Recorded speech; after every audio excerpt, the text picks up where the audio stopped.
अयोध्या के राम मंदिर से जुड़ी हुई है, जहां चंदे और जमीन खरीद में कथित गड़बड़ी को लेकर एक बार फिर सियासी तूफान खड़ा हो गया है। आम आदमी पार्टी के वरिष्ठ नेता और राज्यसभा सांसद संजय सिंह ने प्रधानमंत्री नरेंद्र मोदी और भारतीय जनता पार्टी और राम मंदिर ट्रस्ट पर गंभीर आरोप लगाए हैं। उन्होंने दावा किया है कि राम मंदिर के लिए जुटाए गए चंदे और जमीन खरीद में बड़े पैमाने पर भ्रष्टाचार हुआ है, लेकिन इसके बावजूद अभी तक किसी के खिलाफ ठोस कार्रवाई नहीं हुई है। दिल्ली में आयोजित एक प्रेस कॉन्फ्रेंस में संजय सिंह ने साफ कहा कि राम मंदिर से जुड़े कथित घोटाले की जांच के लिए बनाई गई एसआईटी केवल औपचारिकता बनाकर रखी हुई है। उन्होंने आरोप लगाया कि उनके पास जमीन खरीद से हुई कथित गड़बड़ियों के पुख्ता दस्तावेज भी मौजूद है, लेकिन इसके बाद भी जांच एजेंसियां कोई भी कार्रवाई नहीं कर रही हैं।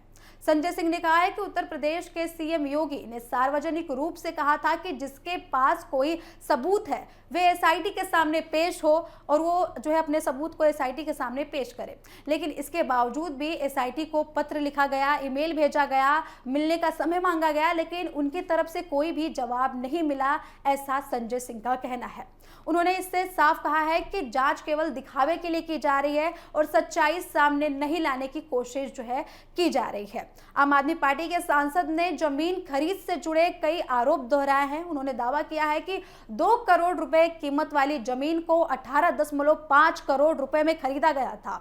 इसी तरह 3 करोड़ रुपए की जमीन को 24 करोड़ रुपए में और जो है 24 करोड़ रुपए में और 9 करोड़ रुपए वाली कीमत की जमीन को जो है 55 करोड़ 47 लाख रुपए में खरीदा गया था। उनके अनुसार ये सामान्य लेन देन नहीं बल्कि करोड़ों रुपए का कथित घोटाला है।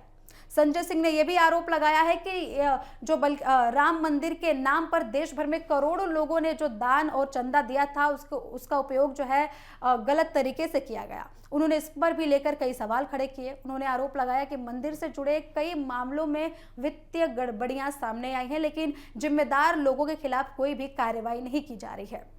उन्होंने ये भी दावा किया है कि मंदिर से जुड़े कीमती सामानों की चोरी जो है इस मामले में सामने आई है। संजय सिंह ने कहा कि चांदी, पादुकाएं और अन्य बहुमूल्य वस्तुओं के गायब होने की खबर सामने आई, लेकिन इसके बावजूद भी किसी की गिरफ्तारी नहीं हुई। उन्होंने सवाल उठाया कि यदि चोरी का सामान बरामद हो चुका है तो फिर दोषियों के खिलाफ कोई भी कार्रवाई क्यों नहीं की जा रही है। संजय सिंह ने जांच एजेंसियों की भूमिका पर भी बड़े सवाल खड़े किए हैं। उन्होंने कहा है कि देश में छोटे छोटे मामलों में ईडी, सीबीआई और अन्य केंद्रीय एजेंसियां सक्रिय हो जाती हैं, लेकिन इसके बावजूद जो है एसआईटी की जांच की जा रही है। इसके बावजूद भी कई नाम सामने आए हैं, कई चीजें जो है बरामद की गई है, उसके बावजूद भी किसी पर भी कार्रवाई नहीं की जा रही है। उनका आरोप सीधे बीजेपी पर था, सरकार पर था, और उन्होंने कई प्रकार के आरोप लगाए हैं कि एसआईटी का गठन सिर्फ जो है फॉर्मेलिटी के लिए की जा रही है, ना कि जो है जांच के लिए की जा रही है। उनका यह भी कहना है कि जानबूझकर एसआईटी का गठन किया गया है ताकि इन जो है मामलों में जिनके नाम सार्वजनिक हो रहे हैं उनके नामों को छिपाया जा सके। आपको बता दें कि ये बड़ा आरोप जो है संजय सिंह द्वारा लगाया जा रहा है।